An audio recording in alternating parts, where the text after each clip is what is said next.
What's up, y'all? My name is Armani No.1. I am the Renaissance Man, the Rap Viper, any young aristocrat. And this is Pod. But today, I do want to talk about something that I recently experienced. I'm sure you all know about the COVID-19 pandemic that's going on right now. Unfortunately, a couple weeks ago, I did find out that I tested positive for COVID-19. So I want to take some time and talk about it and just share my experience with you all. Yeah. So I want to start off by saying about last month, I began feeling weird. I would get hot out of nowhere. And then I would kind of be lightheaded and dizzy a little bit, but then it'll go away. I noticed the following day that I couldn't taste or smell anything.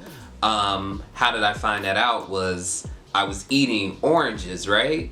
So I ate up orange. I'm eating oranges, and I'm like, I can't taste anything. So I eat another one, right? I eat another one, so I probably ate like 4 oranges, and I'm like, maybe it's a bad batch. Maybe I'm just tweaking. I did research, and they're saying, if you can't smell like coffee, oranges, or jelly beans, and I'm like, I can't taste or smell any of those things. So, the week went on, and I just proceeded throughout the week. Earlier on, maybe earlier before that, I did take some time off work. I took a day off of work because I just was feeling so drained, and I had a headache it just wouldn't go away. So I'm like, oh man, good thing I got some sick time. Let me use that. Fast forward to that Saturday, April 25th, about 12 o'clock. So I started, doing my own little hair, doing a little twist. But for real though, I was twisting my hair, and that lasted maybe 3 hours. So it was 3 o'clock in the morning. I had maybe the front portion of my hair to retwist. And out of nowhere, I just couldn't breathe anymore. It literally felt like my lungs were just tight, and I couldn't get any air in. If you think of an accordion, how it's you pump in, it literally felt like it was pumping inward. So I'm like, maybe I'm going way too hard. I'm trying to finish my hair. I want to play Soul Calibur. So I'm like, okay, maybe it's just stuff in my apartment. So I literally raised the window all the way up, and I stick my head out the window for 10 minutes straight. I could not breathe. I couldn't get as much air as I inhale. So I'm like, what the heck? What's going on? So I get on the phone, I call my best friend. I'm blowing up her phone. She didn't pick up. So I call my mom. She didn't pick up. I'm like, oh shit. Now I'm really shaking. I'm scared. I call my sister. My sister, she pick up. Hello? And then at the same time, my mom called on the same time. So I put them on 3-way, and I'm like, yo, I'm about to go to the ER. I can't breathe. I had to be rushed to the ER. I called 911. 911, what's your They emergency? were asking me for my information and stuff like that. I'm literally talking a word a minute.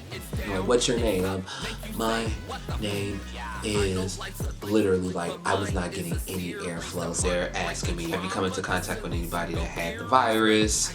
And no, I don't go anywhere. I don't do anything. The only thing that I do is I walk my dog.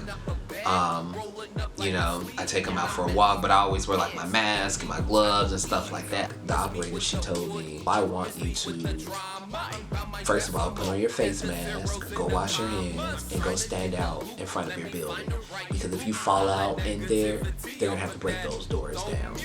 So I go stand out in front of my building. I couldn't even stand for a long period of time. I had to sit down. So I'm sitting down. The ambulance, they pull up. I get in the back. They strap me up to the machine to check my airflow and stuff like that. They rushed me over to the hospital. So I went to the University of Chicago. They have this makeshift ER room where it's you can do x-rays in one area, and it's testing in another area. It's this massive makeshift hospital that they have, obviously because they can't have the COVID-19 people in the actual ER and infecting everyone. So I got in there, they swabbed me, they did x-rays on my lungs and stuff like that. Originally they thought that I might have strep, just because my tonsils were literally in the middle of my throat. like they were that big. Like my lymph nodes were swollen. So they swabbed me and they tested me for those other, like the flu and stuff like that. It came back negative. So they said just go home. They gave me some medication and stuff like that. They gave me a prescription to fill for when I go home. So I'm home. They called me back at like 8 a.m. They probably let me out maybe like 6 in the morning. So like 8 a.m. call, and I get a call from my nurse practitioner, and she's like, you test positive for COVID-19. And at that moment, I'm just like, okay. Like I didn't have like an immediate reaction. It didn't hit me until I had to go fill my prescription, and then my best friend called me, and I just like literally just broke down. I'm like crying, and she's like, giving me words of encouragement, saying like, we're gonna get through this. Like, don't worry, I'm praying for you. You have a great support system around you. It's gonna be okay. Like, you got this. You got this. So that's when it really sunk in. So from there, I just took distance from social media. I literally filtered out Corona, COVID, the Rona, virus, like literally all of that. I deleted my news apps. I didn't get on Instagram at all because I don't even think you can like filter words and block stuff out on there. So I didn't get on Instagram at all. I literally was on Twitter. I didn't even click like the explore page where you can see like the popular hashtags and stuff like that, because if you do get on Twitter, it tells you like at the top 1,000 people died from coronavirus. Like, I feel like there was so much negative news, and every time I would see that made my pain feel 12 times worse than what it already was. So that was something that I just had to distance myself from, because that wasn't conducive for my physical health or my mental health. Thinking about it, I did find out that a large portion of it is the virus itself in your body and attacking your body and your lungs and stuff like that. But the other portion of it it's the mental portion. Like, I would have moments where I'm like playing Call of Duty, like I'm fine, literally like laughing and having a good time. And then I would either get a phone call from someone, and they'll be like, we heard you have the virus. And literally, when my mind heard that and felt that, that's when that pain kicked back in. That's when I noticed that I couldn't breathe. That's when I noticed that I wasn't breathing properly again, even though I took time out of my day to kind of like just compartmentalize. I took time in my day to put that away. Like, I don't want to hear that. So it is largely a mental thing. And it's hard because, when you live alone, you're off on your own, you're by yourself. What can you do? What can you do? You can't go anywhere. So like, there's only so much you can do to distract yourself, or especially when you're having a flare-up episode where you can't breathe. So now your body is like kicking into overdrive, and now your body, it's like there's something wrong with your lungs right now. You can't breathe. I've had a couple of panic attacks. I had to call 911 twice. So it was not a good experience at all. I'm just so blessed that I got through that experience, and I really think about other people who do have those underlying conditions, who are older, who are on ventilators and stuff like that. And I couldn't imagine being on that, and just thinking about my experience and how much I struggled with that. Imagine someone who has it 12 times worse, But I am thankful for my support system. I'm thankful for everybody that called and checked on me. The thing that kind of like brought me down was I couldn't see anyone face to face, literally. Like, that was crazy in itself. So people would like drop off food and stuff to my house, and literally they'll set it by the door, and then like they'll run, and then they'll call me, hey, you can open the door now and grab your stuff. So that was crazy in itself, because you kind of feel alone. You feel isolated. I live alone. I live by myself. So I can only imagine other people who are going through this, by themselves.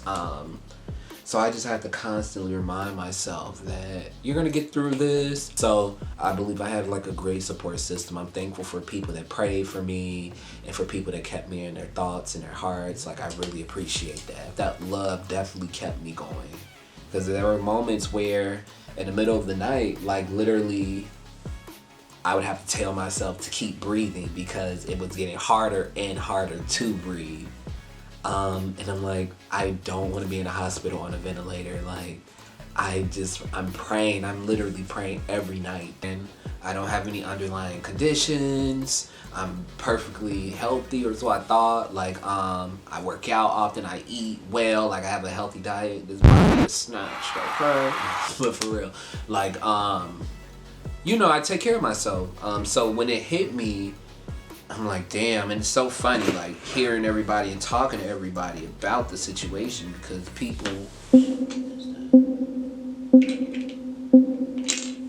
people are always like, oh, COVID-19, oh, you're young.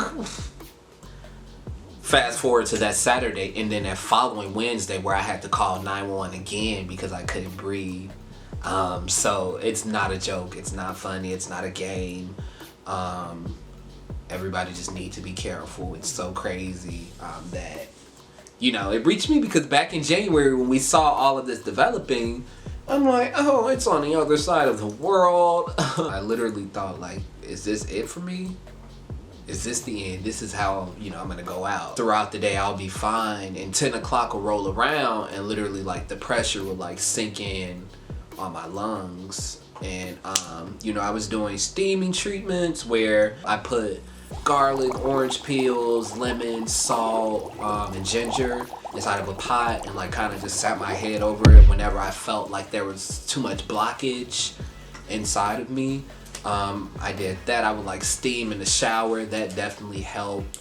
I would say that people don't talk about the mental effects that COVID-19 has on you. If you do have COVID-19 and you're actually experiencing it, it's largely mental, because once your body feels like you can't breathe, you begin to panic. Now you're panicking, now you're frantic, now you're trying to figure out like, oh damn, like I'm about to die right now. Like you actually, that crosses your mind. That literally crosses your mind. And it's crazy that that happens to people. Thinking about my experience and that I had like a tough 2 weeks, I'm thinking about the people that actually have those underlying conditions, those people that are 60 and older and, you know, don't have a strong immune system. You know, I'm thinking about those people and I'm like, you know, I pulled through, but like there's other people like they're losing this battle with this virus, and it's so crazy. You know, like that really sunk in on me. Like, there are people that are literally dying from this right now, and I just feel so blessed that I survived that. You know, like, I think about it all the time. As humans, we care about all this foolishness and all this stupid stuff. We need to really think about what really matters, but I'm glad I got through it. I'm so blessed, and I do want to say that I really appreciate all of the medical professionals, the EMTs, the doctors, the nurses. Like, you guys, like, phenomenal, and like the strength and the courage it takes for them not to be able to go home, not to be able to see their families. That's crazy in itself. During my experience in the ER, I was like thanking my doctors. Like, I really appreciate you. I'm so happy that you're here. And shout out to this guy right here, my little Popeye, who held me down. Appreciate you, Potty. He's like, put me down right now.